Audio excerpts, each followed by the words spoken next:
Bapak, Ibu, dan saudara-saudara yang dikasihi Tuhan, kalau kita membaca atau mendengar Injil pada hari ini, mungkin kita juga bertanya-tanya ya, kok di Indonesia tidak mungkin ini ya terjadi. Kenapa tidak mungkin terjadi? Ya karena kok di Indonesia orang malah berebut tempat yang paling belakang, ya bukan paling depan. Ini kalau kita baca secara lurus-lurus saja Injil ini ya. Tidak sama kok di Indonesia, malah tidak. Kalau kita diundang pesta malah suka di belakang. Malah kadang-kadang MC baru ngoprak-ngoprak ya. Ayo silakan duduk di depan, depan masih banyak yang kosong. Malah seperti itu. Enggak ada yang mau berebut di tempat yang depan. Seperti itu. Tapi tentunya apa yang dibicarakan Yesus bukan masalah tempat duduk. Bukan masalah kita duduk di depan, di tengah, atau di belakang. Namun Yesus ingin berbicara mengenai masalah kerendahan hati. Dalam kehidupan kadangkala atau seringkali kita melihat ya, bagaimana orang berusaha berebut posisi menjadi yang paling ya.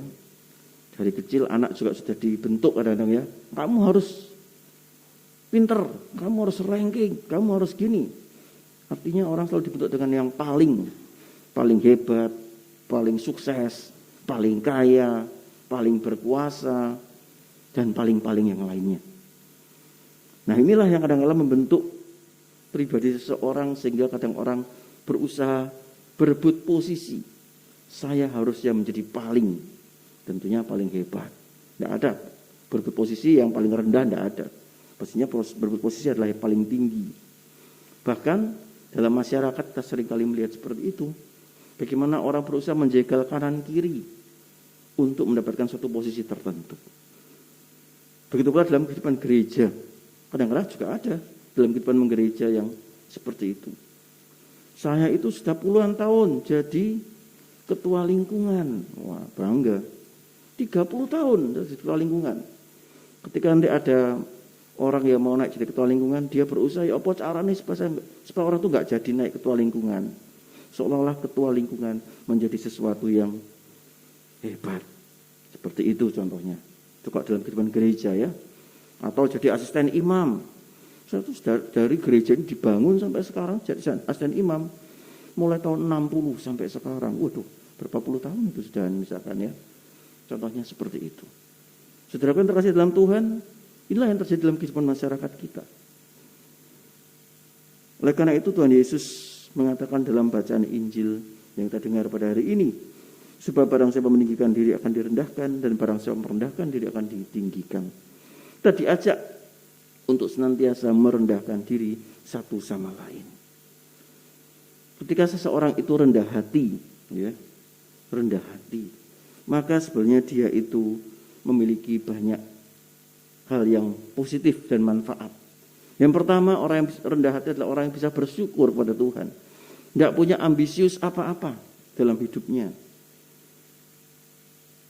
Ya, dia mungkin punya impian, dia mungkin punya target yang harus dicapai, tetapi dia tidak menjadi orang yang sangat ambisius, menghalalkan berbagai macam cara.